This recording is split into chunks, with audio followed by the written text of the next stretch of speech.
Welcome back. This is Brian with ATS Recap. Okay, roll the intro.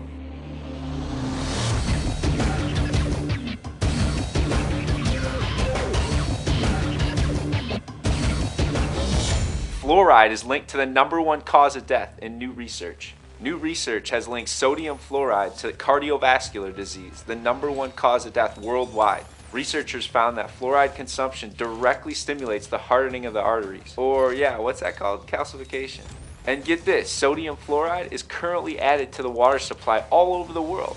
So these scientists, they examined the relationship between fluoride consumption and the hardening of the arteries. And they found a significant correlation. Okay, that's all there is to say about that thread. But what about the responses?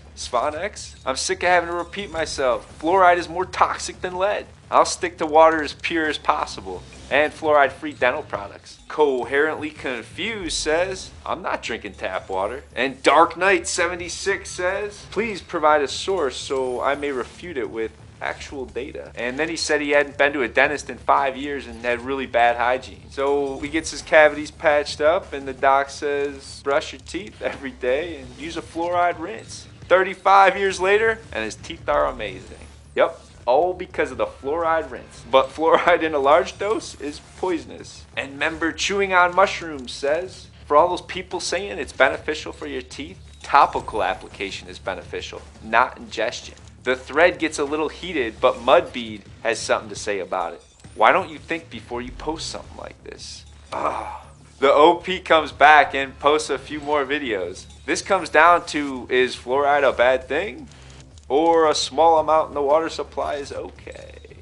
Okay, now on to something a little more deceiving. Posted by W Citizen. Busted. Fake news on Libya.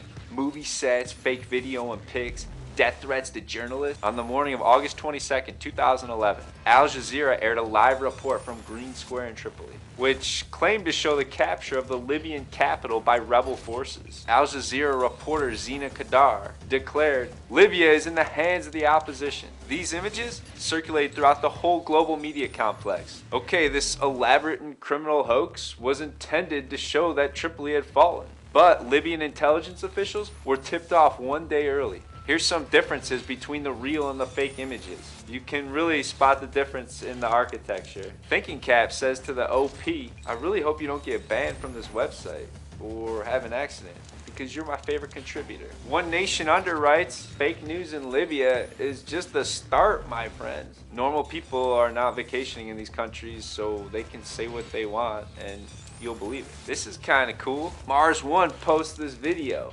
Take to their cars. It's been 3 months since. And Jenna Darling says, stop watching TV. Count how many TVs you have and then laugh. Give me some truth, writes. Well, they admit it and say they're nothing but entertainment shows about the news.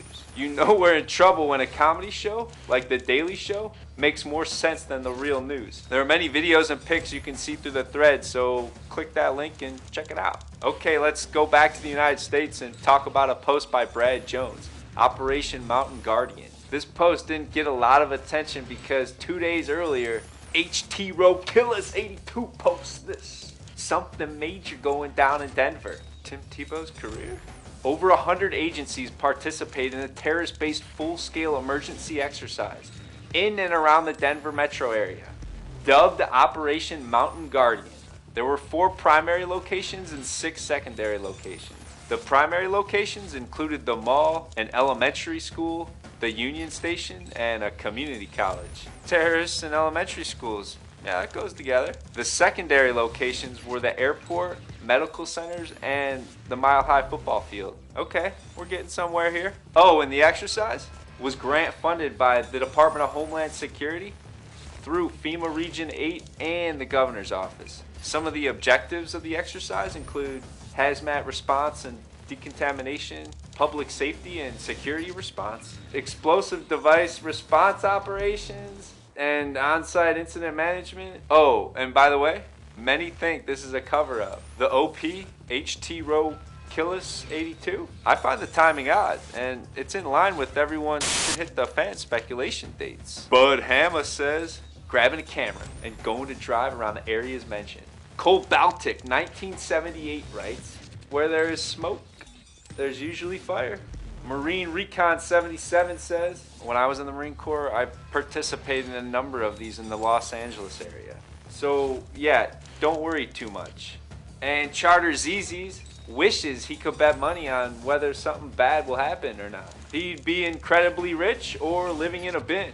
Most likely, incredibly rich. And Curious Soul says, September 23rd is the day the UN votes on the Palestinian statehood. Couldn't think of a better time for terrorism to occur. One Curious One. A Google search on Operation Mountain Guardian turned up Operation Vigilante Guardian, which was the name given to the NORAD exercises on 9/11. And Liamioville says, yeah, you're damn right something's going down in Denver. The UFC is in town.